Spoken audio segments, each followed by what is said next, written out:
poll, it has Hillary Clinton up 10 points, 49 to 39. So how does Donald Trump try and make up some lost ground? For more on that, Ian Pryor, Communications Director for American Crossroads, David Morey, Chairman and CEO of DMG Global. Gentlemen, nice to see you. Hi, Leland. How are you? Doing well. Good to be with you, Ian. Nice to see you. All right, so Ian, first to you. Is it possible to make up these 10 points, or is this sort of the end? Oh, it's certainly possible.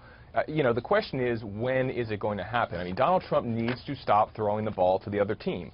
We're in August. These things have happened before where he's gone off message or he's been undisciplined and he's been able to recover. And let's be honest here. He is not running against a strong candidate. Wait, Ian, you say he's been able to recover, but never before, even in the primaries, has he gone through a time where his poll numbers just plummeted like this.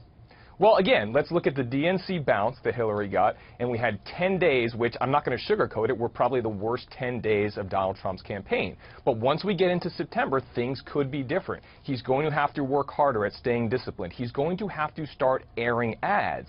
That's one thing that he hasn't been doing. We saw a big missed opportunity here with Hillary Clinton coming out and lying to Chris Wallace. That should have been supplemented with ads from the Trump campaign by Monday. The fact that it wasn't is concerning, but if he can get up there with a paid advertising campaign, he can make up some of this ground. Yeah, and we just saw an ad come out late yesterday afternoon from them on this very issue.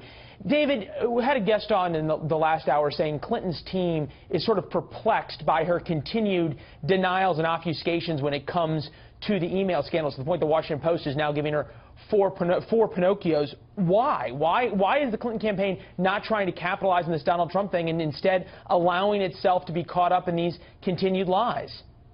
Well, I think they're going to move past that very, very quickly, and they'll need to.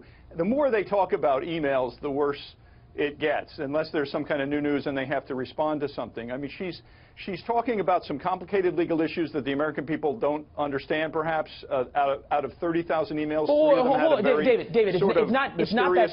David, it's not that complicated. Either she had classified information on her server or she didn't. She told the American people she didn't. The FBI director says she did, and she continues to say, I didn't. That's not that complicated. Well, I disagree that it's not that complicated. It's a pretty complicated issue. Number one, the FBI director said there was no intent, which is why there was no indictment. Number two, he said she told the truth to the FBI.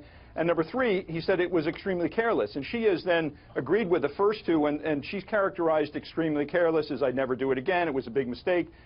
The issue of complexity, but again, she still hasn't told the truth. Hang on, let me finish my point. The issue of the complexity is out of 30,000 emails, 3 of them had very small markings that indicated classified. She said she didn't see them, and obviously other people say she should have.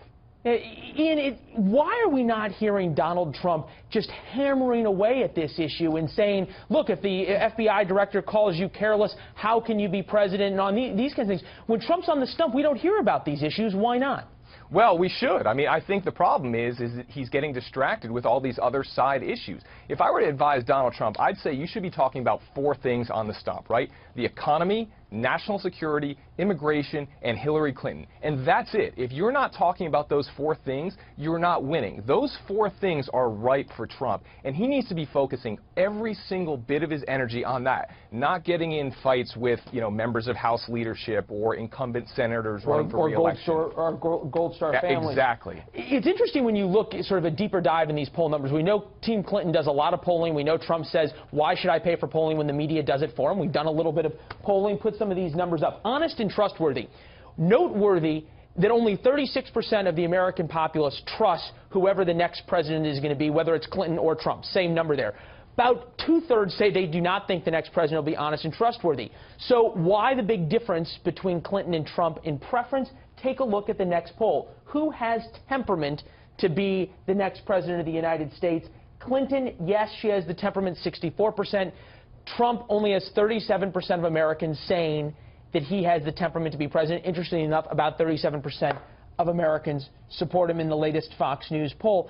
Ian, possible to turn that kind of number around in the next 3 months? Yeah, I think it's absolutely possible. I think, again, one of the things that's been disappointing is that the convention was viewed as a reset opportunity for Donald Trump to go out there and show that he has the temperament, to show that he has the vision. And I think he did an excellent job. I think his speech was very good, and it showed his vision. But unfortunately, this latest, controversy distracts from that. So he does have the opportunity to go back to convention Donald Trump, get his message out there, show that he has the temperament, and he can improve that. Because the bottom line is Hillary Clinton's trustworthy numbers, they're baked in. They're not getting any better. People just don't trust her, and her lying has now gotten to pathological levels. David, I'm going to give you the last word on this in the sense that is Team Clinton worried that if all of a sudden Donald Trump does get on message, all of a sudden Donald Trump does start speaking off a prompter and going after Clinton on the 4 issues that Ian just talked about, are they worried that she could be in trouble, or do they feel like they're pretty confident right now?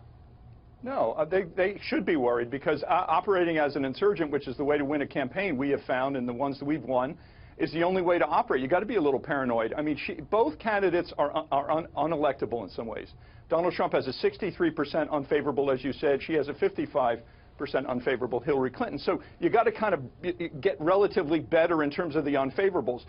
Donald Trump is, he's got to reboot now. You can actually lose an election in August unless he reboots. And I'm agreeing with what my colleague on the other end of the wire, the TV wire here. You've got to reboot. He's got to get the message discipline that Newt Gingrich talked about. If he talks 1% of the time about the Khan family, Russia, Paul Ryan, Judge Carriel, the media will cover that 80% of the time. So he's going to have to really get much more disciplined and do an actual reboot of his trajectory to win this election. It's his election in some ways to win. I'm agreeing with, with what you're both saying. 82% of the American people are angry. They say wrong track. It's a very hard election for a natural sort of incumbent, in some ways running for a third term of Obama, if you will, to win that election.